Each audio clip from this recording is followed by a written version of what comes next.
Democracy Now!, democracynow.org, The War and Peace Report. I'm Amy Goodman with Juan Gonzalez. Well, President Obama met with Peruvian President Alan Garcia at the White House on Tuesday. Obama praised Garcia for transforming Peru into, quote, an extraordinary economic success story. Garcia said his policy stood in contrast to the declining forces of what he termed socialist capitalism on the continent. The meeting came amidst growing unrest in Peru over the Alan Garcia government's free market policies that open up indigenous lands to resource extraction.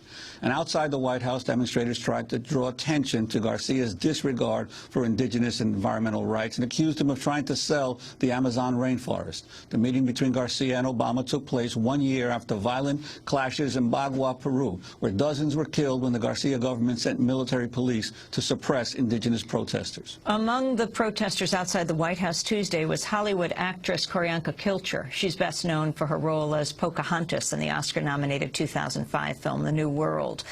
Orianka, whose father is an indigenous Peruvian, chained herself to the fence of the White House, her body covered in black paint to represent oil. She was forcibly removed. The police had to use a saw to cut through her chains. Both Orianka and her mother, Saskia Kilcher, were arrested.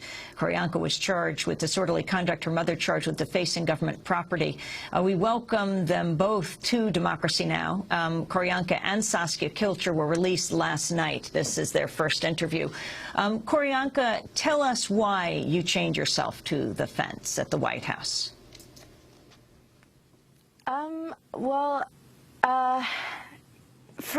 I chained myself to the White House because I really hoped that this message would get out, because Alan Garcia needs to start involving its indigenous peoples in decision-making process, which directly or indirectly affects their livelihood.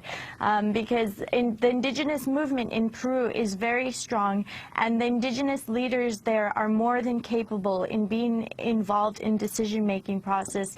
And he's illegally auctioning off land without free, prior, and informed consent to its indigenous peoples. And the irony of the president meeting with Alan Garcia almost a year to the date of the massacre that occurred in Bagua. Could you talk about that? I was shocked by Obama's celebration of a political leader who calls his indigenous people second-class citizens and barbaric savages that stand in the way of progress. And being that I voted for Obama, I also feel a responsibility for urging my president to take a deeper look at Garcia and truly investigate Garcia's past as well as current doings. And I trust that when they do a proper further investigation, they would find Alan Garcia rather unethical and corrupt and maybe even criminal, but in any case most certainly not in line with what Americans who voted for him would like to support.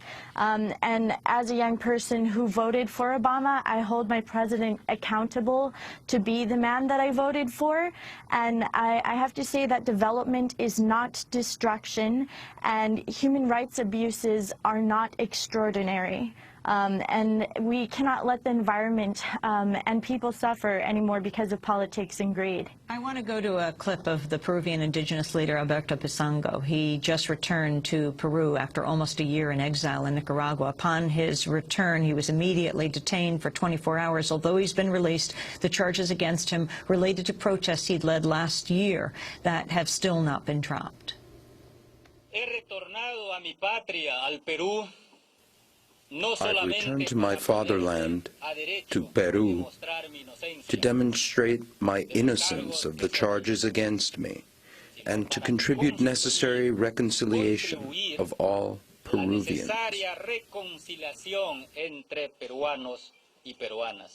That's Alberto Pisango. Orianka Kilcher, can you talk about him and what he faces in Peru? I actually flew to Panama. I was requested by Alberto Pisango to come and accompany him back to Peru. I had not seen him in a long time, so it was really good to see an old friend. He was immediately arrested once we arrived in Peru, but on the plane we did have a conversation, and he told me that he comes back with love for his country, with love for his people, with love for his community, and with love for where he grew up. And he comes back to prove his innocence. When he was arrested, we held a vigil outside of the jail, and I had 2 cameras from my Youth for Truth on Q Initiative organization, and we were filming, and I went and sat on the steps, and the police tried to remove me, but they didn't. And then the next day we were standing outside of the courthouse, and we were rallying out there, and the youth in Peru and the organization of the indigenous peoples there was amazing, and they loved their leader Alberto Pizango, and it was a wonderful moment when he was released, and it was actually as well as the 30th anniversary of IDASEP, and it just was an amazing moment, and it was good to have one of our leaders back. However, there's still 9 indigenous leaders that have charges against them, and I urge President Obama to urge Alan Garcia to drop the charges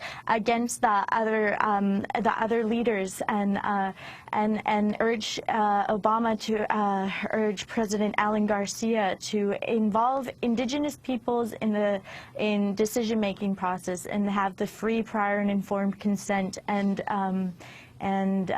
Yeah, so that's what the situation is. Although Alberto Pizango was released, there is still major charges against him, and they can still take him back into jail. So it's very crucial that the world watches, and that Alan Garcia and the government of Peru knows that we're watching. Orianka, you were arrested along with your mother, Saskia Kilcher. I'd like to ask her, first of all, the decision of both of you to get arrested, and especially in the light of all of the petroleum damage that we're seeing in the Gulf.